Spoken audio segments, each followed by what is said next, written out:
শার্শার নির্যাতিত পরিবারের খোঁজ খবর নিলেন আলহাজ নুরুজ্জামান লিটন। বেনাপোল প্রতিনিধি মোহাম্মদ রায়হান হোসেনের প্রতিবেদনে বিস্তারিত। সাথে আছে আমি রাজিয়া সুলতান। আপনারা দেখছেন I1 টিভি। 23 সেপ্টেম্বর 2025-2018 সালের নির্বাচনের সময় বিএনপির এক নেত্রী পোলিং এজেন্ট হিসেবে দায়িত্ব পালন করায় ক্ষমতাসীন দলের সন্ত্রাসীদের হাতে গণধর্ষণের শিকার হন। দীর্ঘদিন ধরে নির্যাতিত পরিবারটি অসহায় জীবনযাপন করছে।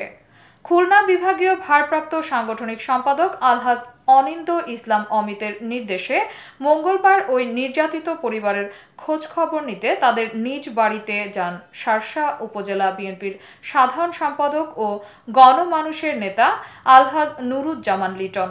এ সময় পরিবারটি আবেগ আপ্লুত হয়ে বলেন, আমার স্বামীকে যদি একটি কাজের ব্যবস্থা করে দিতেন তাহলে আমরা কিছুটা সচ্ছলভাবে থাকতে পারতাম।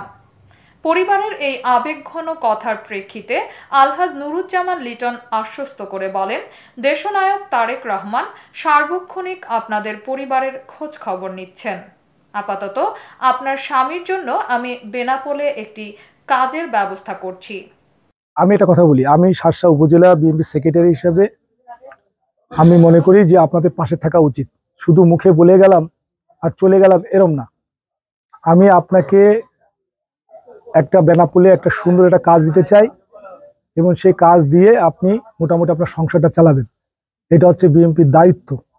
কারণ বিএনপির জন্য আপনি যে ক্ষতিগ্রস্ত হয়েছেন সেই ক্ষতিগ্রস্ত আপনাকে টাকা পয়সা দিয়ে আমরা শোধ করতে পারবো না।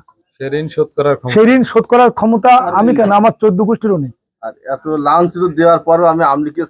আমি সেটাই বলছি। সেই কারণে আমি আপনাকে থানা বিএনপি সেক্রেটারি হিসাবে আপনি যদি রাজি থাকেন তাহলে আপনাকে একটা কর্ম ব্যবস্থা আমি বেনাপোলে করে দিতে চাই, যেন আপনি সুখে শান্তি থাকতে পারেন।